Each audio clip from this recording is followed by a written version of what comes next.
신약성경 누가복음 7장 1절에서 17절까지 우리 한 목소리로 함께 봉독합니다.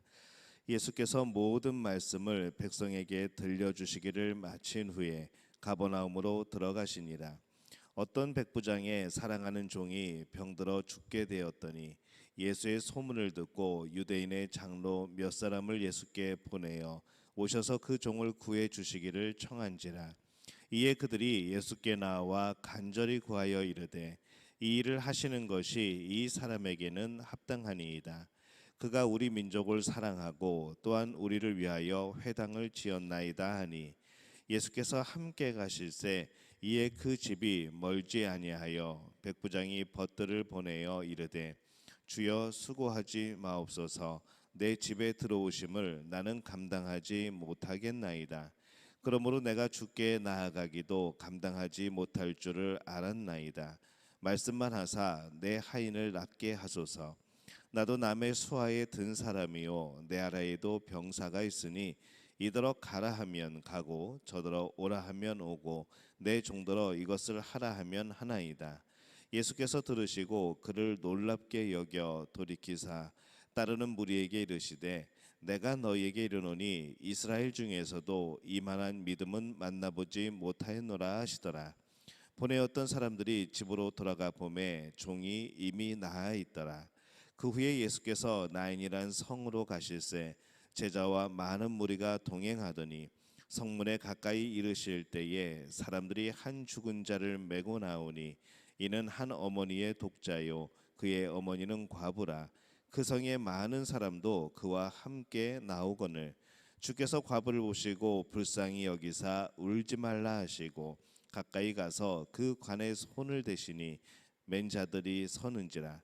예수께서 이르시되 청년아 내가 내게 말하노니 일어나라 하시매 죽었던 자가 일어나 앉고 말도 하거늘 예수께서 그를 어머니에게 주시니 모든 사람이 두려워하며 하나님께 영광을 돌려 이르되 큰 선지자가 우리 가운데 일어나셨다 하고 또 하나님께서 자기 백성을 돌보셨다 하더라.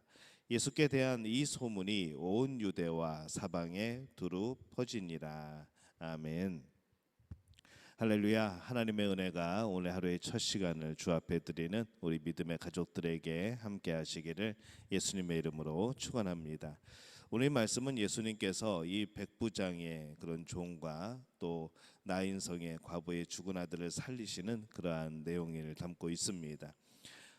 예수님께서 이 가버나움에 가셨을 때에 이 몇몇 유대인 장로가 다가와서 이 장교였던 이 백부장의 종을 고쳐달라고 그렇게 간청을 합니다. 그러면서 하는 말이 그에 대해서 뭐라고 평가를 하는가 하면은 이 일을 하시는 것이 그 사람에게는 합당하니이다라고 말을 합니다. 그 백부장이 유대 민족을 사랑하고 유대인들을 위하여서 이 회당도 지었기 때문에 그는 설한 사람이고 그의 종을 뭐 얼마든지 고쳐줘도 정말 합당하다는 그런 말을 지금 하고 있는 것이죠. 이 백부장의 내용을 들어보면은 그런 생각이 듭니다. 우리의 믿음도 이 유대인들이 그 로마 백부장을 이해할 만큼 그를 그렇게 존중할 만큼 그런 믿음이 되어야 되지 않나라는 생각을 해보는 것이죠. 다른 민족의 사람도 칭찬할 만한 그런 사람이 되는 것은 믿음을 가진 사람이 해야 하는 가장 중요한 그런 모습이 아닐까라는 생각을 해보게 됩니다. 그런데 그렇다면은 이 백부장을 합당한 사람이라 그렇게 칭하였는데 그렇다면 예수님께서는 당연히 뭐 고민도 않으시고 그들이 그렇게 말하니까 당연히 그의 종을 치료해 주어야 되는가라는 생각을 해본다면은 또 그것만은 아닌 것이죠. 예수님께서 그의 종을 치료해 주시기는 합니다. 하지만은 그것은 백부장의 합당한 행동 때문이 아니고 예수님의 긍휼 때문인 것이죠. 뭐 그들이 어떤 자격을 갖췄거나 어떤 믿음이 있었거나 하여튼 뭐 그런 것을 다 관두고 나서라도 그것은 그가 어떤 자격을 갖췄기 때문에 예수님이 치료해 주신 것이 아니고 그가 칭찬을 듣는 사람이었기 때문이 아니라 이것은 전적으로 예수님의 긍휼의 마음 때문에 그를 치료하신 겁니다. 예수님은 이 백부장이 보낸 이스라엘 장로들의 말을 듣고 따라갑니다. 또 길을 가다가 또 다른 사람을 보낸 그 백부장의 소식을 듣죠. 그의 이 심정을 고백하는 것을 듣습니다. 들어오심을 감당하기 어려우니 말만 하옵소서. 그 고백에 예수님은 뭐라고 말씀하시는가 하면은 이만한 믿음을 만나보지 못하였노라라고 말씀을 합니다. 그러면서 그 백부장의 종을 고쳐주시죠.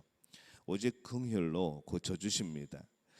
우리는 하나님 앞에 선한 열매를 맺는 사람이 되어야 될 줄로 믿습니다.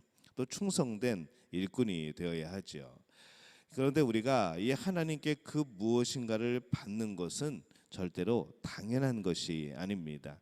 물론 하나님의 자녀됨에 있어서의 복이 있고 또 하나님 나라의 백성으로서의 우리에게 주시는 복이 있지만은 이 땅에서 우리가 살아가면서 우리가 충성한다고 해서 또 우리가 예수님을 열심히 섬긴다고 해서 하나님이 우리에게 무엇을 주실 때 이것은 당연한 거라고 생각하는 것은 아니라는 것이죠. 오직 하나님의 긍휼하심으로, 오직 예수님의 긍휼하심으로 오늘 우리는 은혜를 받는 것이고 또 그것을 누리게 되는 겁니다. 우리가 늘 이런 마음을 품고 이런 생각을 또 꼭 기억하고 그렇게 살아야 되는 것이죠. 예수님께서 이 나인성에 또 가십니다. 그때 이 죽은 자를 메고 오는 그런 무리들을 발견을 합니다. 그 뒤편에는 죽은 아들로 인해서 눈물 흘리는 한 여인이 또 있었죠. 예수님은 그 여인의 눈물을 보십니다. 지금 많은 사람들이 예수님을 따르고 있습니다. 그런데 예수님은 지금 그 사람들의 관심보다는 한 이 불쌍한 여인에 대해서 마음을 주고 계시죠. 그리고 가던 길을 멈추고 그 죽은 청년을 살리십니다. 그 당시에 이 과부는 세상적으로 참 여러 가지로 어렵고 힘든 그런 삶을 사는 사람들입니다. 누가 돌봐주지 않으면은 살 수 없는 그런 환경과 그런 문화이죠. 그러나 이 세상에서의 자격이 없다고 하여서 하나님의 긍휼하심에도 자격이 없는 것은 아닙니다. 하나님의 긍휼하심 앞에 어떤 자격이라는 것이 필요가 없는 것이죠. 어떤 사람이라도 하나님의 긍휼하심을 입을 수 있다는 것을 우리가 늘 기억을 해야 합니다. 어떤 죄인이라도 하나님의 긍휼하심을 받을 수 있습니다.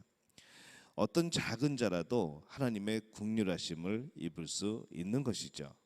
그래서 우리가 비참하면 비참할수록 우리가 어려운 상황이면 어려운 상황일수록 우리는 더욱더 하나님의 긍휼을 바라며 하나님 앞에 나아가고 또 하나님을 의지해야 되는 그렇게 되어야 될 줄로 믿습니다.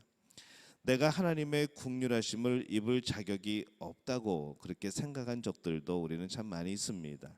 하나님 앞에 서기가 부끄러워서 앞에 나갈 수 없다고, 나는 도저히 그럴 수 없다고 그렇게 생각하기도 하는 것이죠.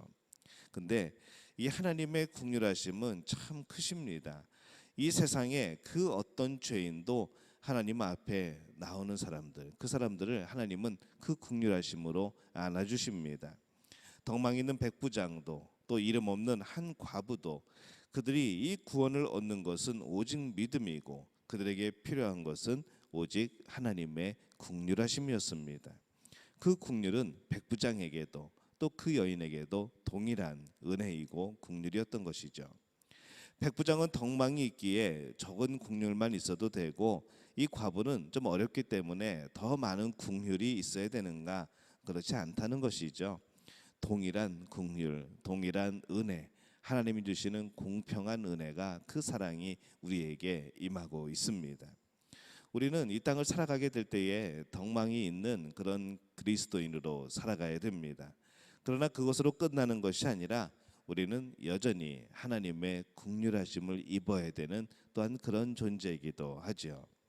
우리 모두가 오직 하나님의 긍휼하심을 바라고 늘 하나님 앞에 엎드리고 하나님께 나아오는 그런 우리 믿음의 가족들이 되어주시기를 바랍니다.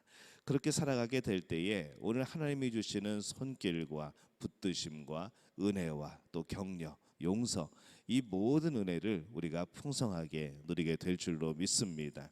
이것을 경험하는 우리 믿음의 가족들이 되어지시기를 예수님의 이름으로 축원합니다.